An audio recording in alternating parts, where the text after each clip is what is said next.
Hi வணக்கம். இன்னைக்கு பார்த்தீங்கன்னா அழகு அழகு சீரியல் இன்னைக்கான எபிசோடு தாங்க பார்க்க போகிறோம். அதுக்கு முன்னாடி என்னோட சேனலை சப்ஸ்கிரைப் பண்ணி வச்சுக்கோங்க. வாங்க கதைக்குள்ளே போகலாம். இப்போ பார்த்தீங்கன்னா மலர் என்ன பண்ணுறாங்க, ரேவதி கூட வந்து வீடியோ கால் பேசிகிட்டு இருக்காங்க. அப்போ வந்து ரேவதி வந்து விசாரிக்கிறாங்க, மதியம் என்ன பண்ணுறா, சுரேஷ் வீட்டில் இல்லையா அப்படின்ற மாதிரி விசாரிக்கிறாங்க. அப்போ அதுக்கு மலர் சொல்கிறாங்க, இந்த மாதிரி சுரேஷ் எங்கே, அங்கே தான் வந்திருப்பான், தங்கராஜ் அண்ணனை பார்க்க தான் வந்திருப்பான். அதெல்லாம் வந்து மதியம் உள்ள ரூமில் அழுதுகிட்டே தான் இருக்காங்க. இது மாதிரி அவங்க ஒரு விஷயம் சொன்னாங்க, எனக்கே ஷாக்கிங் ஆகிடுச்சு அப்படின்னோடனே, என்ன நீ சொல்கிறீங்க அப்படின்னும் போது, இல்லை அவளை வந்து பிளாக்மெயில் பண்ணி மிரட்டி கல்யாணம் பண்ணியிருக்காங்க. அவங்களுக்கு வந்து வேறு வேறு கனவுலாம் இருந்திருக்கு. இந்த கல்யாணத்தில் அவங்களுக்கு விருப்பமே இல்லை அப்படின்னோடனே ரேவதி ரொம்ப ஷாக்கிங் ஆகிடுறாங்க. என்ன நீ சொல்கிறீங்க, விருப்பம் இல்லையா அப்படின்னும் போது, யார் பிளாக்மெயில் பண்ணா அப்படின்னு கேட்கும்போது, வேறு யார் அப்படின்னு ஒரு மாதிரி தயங்குவாங்க. அப்போது தெரியும், நீ எல்லாம் எங்கள் வீட்டுக்காரர் தான் இருப்பார், அவரை தவிர வேறு யார் இந்த மாதிரிலாம் பண்ணுவா அப்படின்ற மாதிரி சொல்லிவிட்டு, அந்த பொண்ணை கொஞ்சம் பார்த்துக்கோங்க அண்ணின்ற மாதிரி ரேவதி சொல்லுவாங்க. நான் பார்த்துக்கிறத விடு, அதெல்லாம் உங்கள் அண்ணன் நல்லாவே பார்த்துக்குவாரு அப்படின்னும் போது அவன் பாக்யராஜ் உள்ளே வராரு. உள்ளே வந்ததுக்கப்புறம் அந்த மாதிரி சொல்கிறாரு, ஏய் என்ன கோத்து விட்ற அப்படின்ற மாதிரி பாக்யராஜ் கேட்பாரு.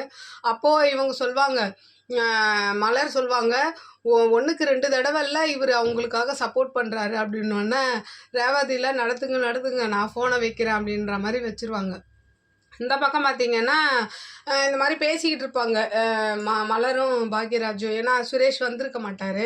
அப்போ இவர் சொல்லுவார், நீ போய் படுத்துக்கோ நான் பார்த்துக்கிறேன்ற மாதிரி சொல்லும் போது அப்போ சுரேஷ் வந்துடுவார். அப்போ சுரேஷ்க்கு இவங்க அட்வைஸ் பண்ணுறாங்க, நீ போய் கொஞ்சம் மதிக்கிட்ட பேசு, ஏன் இப்படி லேட்டாலாம் வராத, கொஞ்சம் சீக்கிரம் வரப்பாரு அப்படி இப்படின்னு சொல்லும் போது அவனுக்கு அது பிடிக்கல.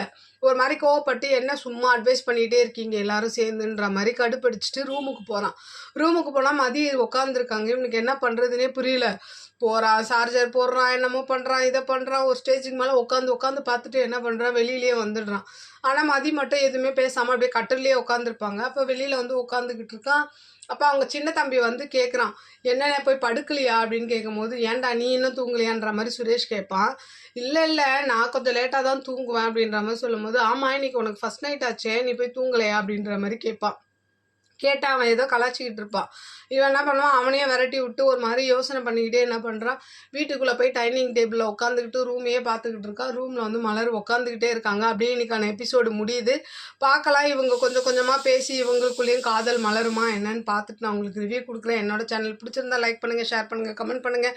என்னோட சேனலில் சப்ஸ்கிரைப் பண்ணி சப்போர்ட் பண்ணுங்கள். நன்றி, வணக்கம், பாய்.